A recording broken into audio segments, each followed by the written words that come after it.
수요기도회 사사기 여행에 동참하고 계신 모든 분들을 환영하고 주님 이름으로 축복합니다. 지난주까지 입다 이야기를 살펴보았습니다. 암몬과의 싸움에서 대승을 거둔 큰 용사였지만 가정에 비극적인 일이 찾아오도록 했던 입다 이야기를 가만히 보고 있으면 기드온 때의 일이 다시 반복되는 것 같아 마음이 씁쓸합니다. 서원에 관한 가르침이 성경에는 적지 않습니다. 그만큼 서원이란 것이 일반적이었다는 말이겠지요. 할 수 있는 일을 서원하고 지키지 않으면 당연히 잘못이겠지만 그렇지 못하던 경우도 있었습니다. 그래서 지난 시간에 서원의 기준을 말씀드렸습니다. 먼저 하나님께서 원하실 만한 것, 그분의 법에 어긋나지 않아야 한다는 것이었고요. 동시에 자기의 양심에도 거리낌이 없어야 한다는 것이었습니다. 혹시라도 내가 한 서원이 잘못된 것임을 알았다면 즉시 그 서원이 잘못되었다고 진솔하게 고백하고 회개하며 포기해야만 하는 거지요. 레위기 27장에는 감당할 수 없는 서원에 대한 규정이 나옵니다. 1절과 2절 그리고 8절을 봅니다. 여호와께서 모세에게 말씀하여 이르시되 이스라엘 자손에게 말하여 이르라.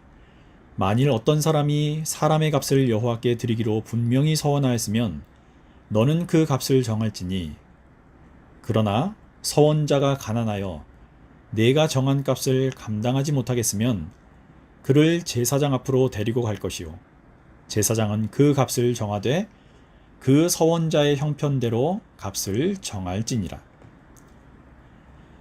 오늘도 그분의 마음에 공감하고 귀 기울이는 좋은 서원, 좋은 기도를 많이 드리는 저와 여러분들이 되시기를 바랍니다. 오늘은 딸을 바치리라는 섣부른 서원 이후에 입다가 겪은 일을 좀 살펴보겠습니다. 입다에게 찾아온 비극은요, 딸을 잃는 데 그치지 않았습니다. 12장 1절입니다. 에브라임 사람들이 모여 북쪽으로 가서 입다에게 이르되 내가 암몬 자손과 싸우러 건너갈 때에 어찌하여 우리를 불러 너와 함께 가게 하지 아니하였느냐? 우리가 반드시 너와 내 집을 불사르리라 하니. 어느 날 에브라임 사람들이 병력까지 이끌고 입다를 찾아온 겁니다. 찾아온 이유는 암몬 자손과 싸우러 갈 때 자기들을 불러 같이 가지 않았기 때문이었습니다. 그러고는 입다와 그 집을 같이 불태워버리겠다라고 협박까지 하지요. 여기에 불사르리라 라는 표현은 사라프라는 단어에서 온 말인데 이 말이 성경에 쓰인 예를 보면 불태우다, 번제물로 태우다, 성읍들을 파괴하다, 인신제사를 드리다, 화형하다 라는 등에 사용되었습니다. 실제 입다가 딸을 불에 태워 번제로 드렸느냐에 대한 논쟁은 있지만 바로 앞서 입다는 딸을 잃은 아버지였습니다.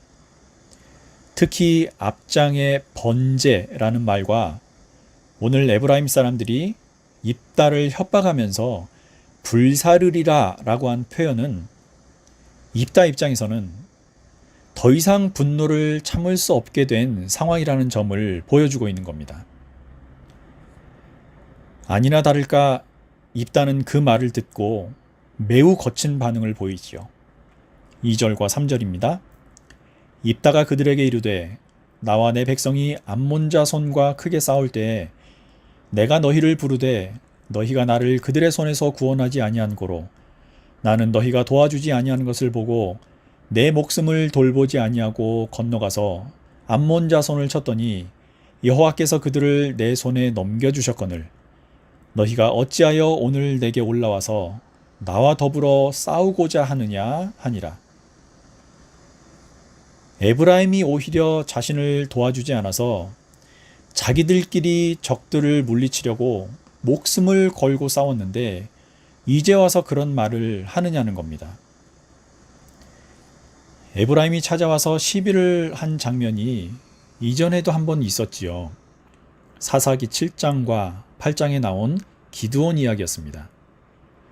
기드온이 미디안 군대를 추격하던 중에 에브라임 사람들에게 전가를 보내서 그들에게 미디안의 우두머리였던 오렙과 스앱을 잡게 한 적이 있었지요. 에브라임 사람들이 그 머리를 들고 와서 기드온에게 오늘 이 장면과 똑같이 거센 항의를 했습니다. 에브라임 지파는 자신들이 이스라엘 지파들 중에서 최고 위치라는 자부심을 갖고 있던 지파였고 실제로 12지파 중에 가장 강력한 힘을 가진 지파이기도 했습니다. 그래서 많은 일을 주도하고 싶어 하던 지파였지요. 이때는 기드온이 그들이 세운 큰 공을 자신과 비교조차 할 수 없다면서 그들을 달랩니다. 그래서 에브라임 사람들이 조용히 돌아간 적이 있었지요. 8장 2절과 3절입니다. 기드온이 그들에게 이르되 내가 이제 행한 일이 너희가 한 것에 비교되겠느냐. 에브라임의 끝물 포도가 아비에셀의 만물 포도보다 낫지 아니하냐. 하나님이 미디안의 방백 오렙과 스앱을 너희 손에 넘겨주셨으니 내가 한 일이 어찌 능히 너희가 한 것에 비교되겠느냐 하니라. 기드온이 이 말을 하매 그때 그들의 노여움이 풀리니라. 그러나 오늘 입다의 반응은 완전히 달랐습니다. 그들의 말을 듣고 바로 사람들을 불러 모아 싸움을 벌이지요. 다시 동족 상잔의 비극이 일어난 겁니다. 불사르리라 라는 표현에 입다가 더 이상 참을 수 없는 상황이었음을 보여주곤 있지만 그 싸움의 주된 이유 중에 하나가 4절에도 나와 있습니다. 4절입니다. 입다가 길르앗 사람을 다 모으고 에브라임과 싸웠으며 길르앗 사람들이 에브라임을 쳐서 무찔렀으니 이는 에브라임의 말이 너희 길르앗 사람은 본래 에브라임에서 도망한 자로서 에브라임과 므낫세 중에 있다 하였습니다. 에브라임 지파가 평소에 길르앗 사람들을 매우 업신여기고 있었던 겁니다. 길르앗 사람들이 본래 에브라임에서 도망친 자들이라고 불렀던 겁니다. 도망한 자라는 말은 큰 재난이나 전쟁에서 살아남은 생존자 또는 적들에게 쫓겨 도피한 사람들을 가리켜 하는 말이었습니다. 에브라임 사람들이 이 표현을 사용하며 길르앗 사람들을 무시한 이유에 대해서 학자들은 이렇게 두 가지 정도로 설명하고 있습니다. 첫째, 적들이 무서워 분배받은 땅을 버리고 도망쳐버린 사람들이라는 겁니다. 본래 길르앗은 요셉의 장남 므낫세의 후손이지요. 이스라엘 자손들이 가나안에 들어와서 땅을 분배받은 후 시간이 지나면서 주변 민족들의 세력이 강해지니까 적들의 억압을 피해 요단 동편으로 이주한 사람들이 있었습니다. 이들이 바로 길르앗 사람들이었을 거라는 설명입니다. 그 중에도 가나안 북쪽에 있던 이스라엘 골짜기는 당시 가장 강력했던 블레셋 민족이 지배하고 있던 곳이었고요.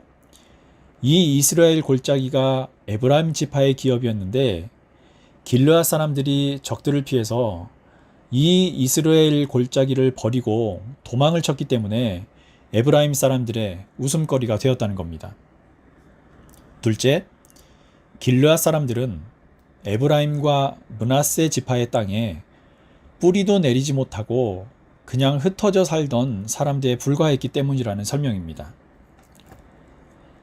어떤 이유에서든 에브라임 사람들의 이 말은 입다와 길르앗 사람들을 무시한 것이기 때문에 이들의 분노를 일으키기에 충분했습니다. 이런 모욕적인 말을 들은 이들은 한꺼번에 일어나 에브라임 지파와 싸움을 벌입니다. 결과가 어떻게 되었을까요? 입다는 이미 어렸을 때부터 싸움에 능한 사람이었습니다. 게다가 함께 모인 길르앗 사람들도 암몬 사람들과의 전투를 마친 지 얼마 되지 않은 때였지요. 에브라임 사람들은 싸움에 패하고 도망을 칩니다. 그 사이 입다는 요단강 나루를 먼저 점령한 후에 이 에브라임 사람들을 기다렸습니다.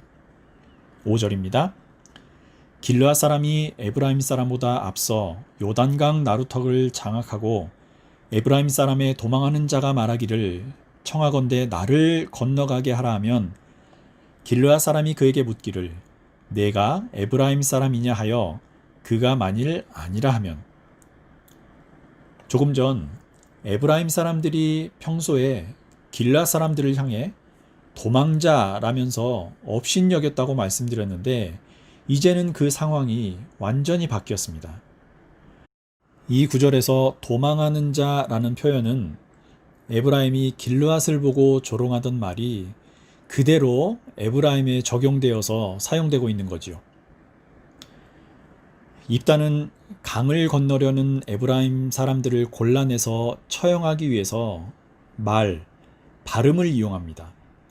쉿볼렛이라는 발음을 시켜서 십볼렛이라고 소리내는 사람을 잡아다가 바로 요단 강가에서 죽인 겁니다. 쉿볼렛이라는 말은 흐르는 시내 또는 곡식의 이삭을 가리키는 말입니다. 가나안에서 지낸 지 300년이 넘는 동안 각 지역에 따라 사투리가 생겨나게 됩니다. 특히 요단강을 사이에 두고 동편과 서편의 발음이 변한 겁니다. 에브라임 사람들에게 쉬라는 발음은 더 이상 필요가 없어졌기 때문에 사람들이 이 소리를 낼 수 없게 되었던 거지요. 우리나라도 이런 비슷한 일을 겪은 적이 있지요. 1923년에 일본 관동 지역에 대지진이 일어나서 조선인들이 학살당한 적이 있었습니다.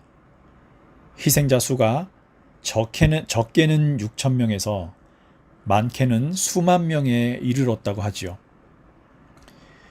이때 일본의 자경단들이 조선인이나 타 지역 출신들을 식별해내기 위해서 외국인들이 따라하기 어려운 발음, 예를 들어서 15엔 50전이란 말을 시킨 뒤에 조금이라도 이상하게 발음하면 조선인으로 간주해서 그 자리에서 학살했다고 하지요. 본문 6절입니다. 그에게 이르기를 쉿볼렛이라 발음하라 하여 에브라임 사람이 그렇게 바로 말하지 못하고 십볼렛이라 발음하면 길르앗 사람이 곧 그를 잡아서 요단강 나루턱에서 죽였더라. 그때 에브라임 사람의 죽은 자가 42,000명이었더라. 에브라임 지파와 길르앗 사이에 벌어진 이 비극적인 싸움은 42,000명의 희생자를 낸 후에야 끝이 납니다. 민수기에는 이스라엘이 출애굽했을 당시 1차 인구조사 때 에브라임 지파의 장정 수를 45,000명이었다라고 보도하고 있습니다. 그리고 2차 인구조사 때는 32,500명이라고 기록하고 있습니다.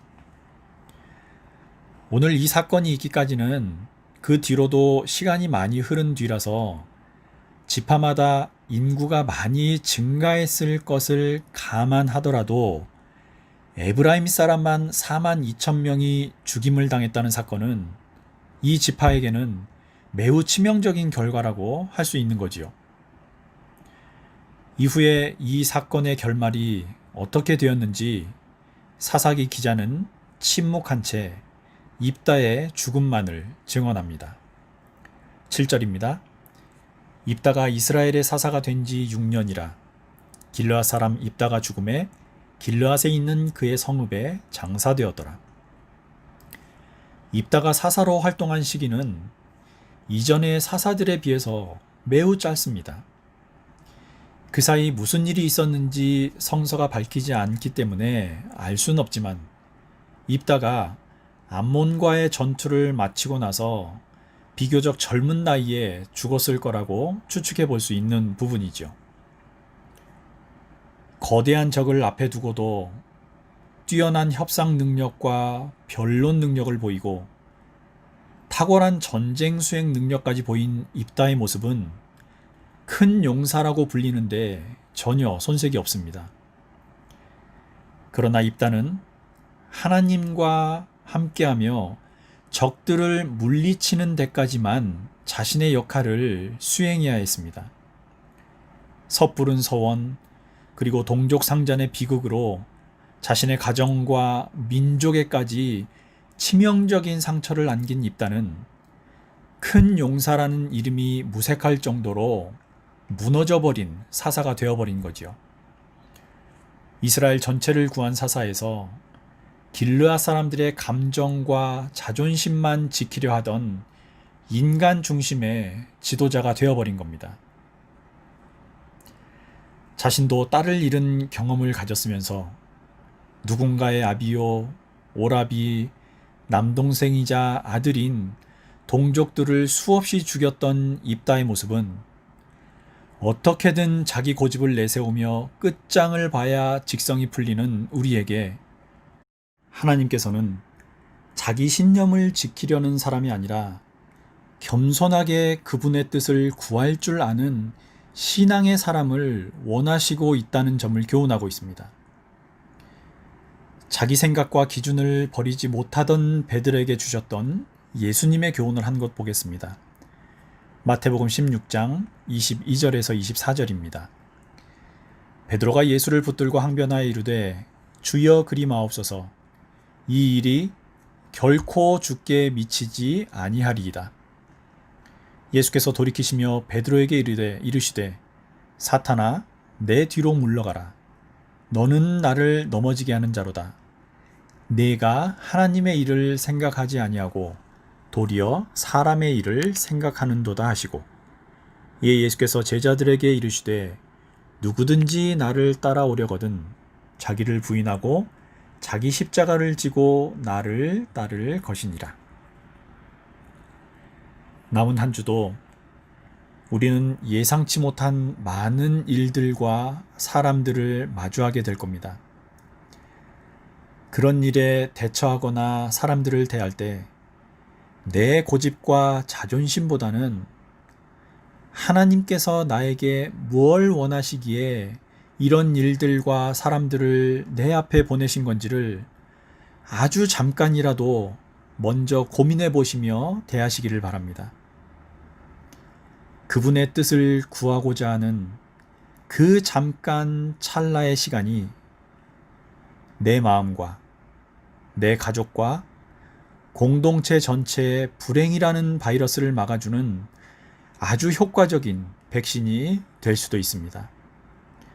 한 주 평안하시기를 참 좋으신 주님 이름으로 축복합니다.